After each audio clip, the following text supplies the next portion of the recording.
आज नवरात्र का दूसरा दिन। जानिए क्या है मां ब्रह्मचारिणी देवी की कथा व पूजा विधि। नवरात्र के दूसरे दिन मां दुर्गा के देवी ब्रह्मचारिणी रूप की पूजा करने का विधान है। मां ब्रह्मचारिणी के दाएं हाथ में माला और बाएं हाथ में कमंडल है।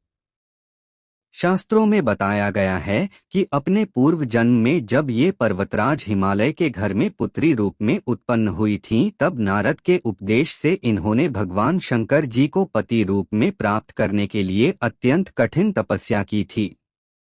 इस दुष्कर तपस्या के कारण इन्हें तपस्चारिणी अर्थात ब्रह्मचारिणी नाम से अभिहित किया गया। 1000 वर्ष उन्होंने केवल फल मूल खाकर व्यतीत किए और 100 वर्षों तक केवल शाक पर निर्वाह किया था। कुछ दिनों तक कठिन उपवास रखते हुए देवी ने खुले आकाश के नीचे वर्षा और धूप के भयानक कष्ट सहे। इस कठिन तपस्या के पश्चात 3000 वर्षों तक केवल जमीन पर टूटकर गिरे हुए बेलपत्रों को खाकर वे भगवान शिव की आराधना करती रहीं। इसके बाद उन्होंने सूखे बेलपत्रों को भी खाना छोड़ दिया और कई हजार वर्षों तक वे निर्जल और निराहार तपस्या करती रहीं। पत्तों को भी खाना छोड़ देने के कारण उनका एक नाम अर्पणा भी पड़ गया। कई हजार वर्षों की इस कठिन तपस्या के कारण ब्रह्मचारिणी देवी का शरीर एकदम क्षीण हो उठा। उनकी यह दशा देखकर उनकी माता मेना अत्यंत दुखी हुई और उन्होंने उन्हें इस कठिन तपस्या से विरक्त करने के लिए आवाज दी, उमा। तब से देवी ब्रह्मचारिणी का एक नाम उमा भी पड़ गया। उनकी इस तपस्या से तीनों लोकों में हाहाकार मच गया।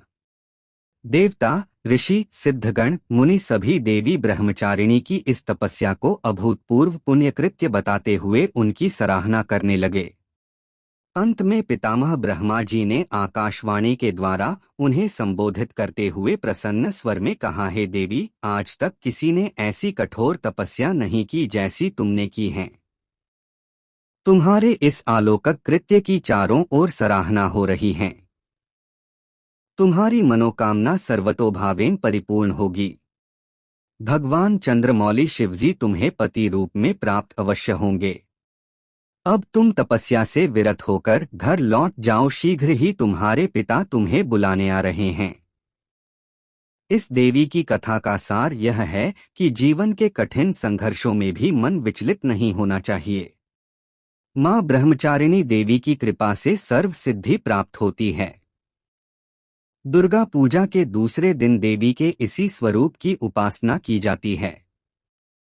अनेक सिद्धि होती हैं प्राप्त। ब्रह्मचारिणी मां की उपासना एवं आराधना करने से भक्तों को अनेक प्रकार की सिद्धि प्राप्त होती हैं, जैसे तप, त्याग, वैराग्य, सदाचार इत्यादि की वृद्धि होती है। इनकी कृपा से भक्तों को सर्वत्र विजय की प्राप्ति होती है एवं जीवन की अनेक प्रकार की परेशानियां भी समाप्त हो जाती हैं। माता ब्रह्मचारिणी के दाहिने हाथ में अक्षमाला, बाएं हाथ में कमंडल। आइए अब जानते हैं मां ब्रह्मचारिणी की पूजन विधि के बारे में। देवी की पूजा करते समय सबसे पहले हाथों में एक फूल लेकर प्रार्थना करें। इसके पश्चात देवी को पंचामृत स्नान कराएं और फिर भांति भांति से फूल, अक्षत, कुमकुम, सिंदूर अर्पित करें। देवी को लाल फूल काफी पसंद है। घी व कपूर मिलाकर देवी की आरती करें। अंत में क्षमा प्रार्थना करें। आवाहनम न जानामि विसर्जनम पूजा चैव न जानामि क्षमस्व परमेश्वरी। अगर आपको यह वीडियो पसंद आया हो तो कृपया चैनल को लाइक करें, सब्सक्राइब करें और घंटी दबाएं ताकि आप हमारे नए वीडियोस देख सकें और कमेंट सेक्शन में जय माता दी जरूर लिखें। आपका समर्थन हमारे लिए महत्वपूर्ण है। धन्यवाद।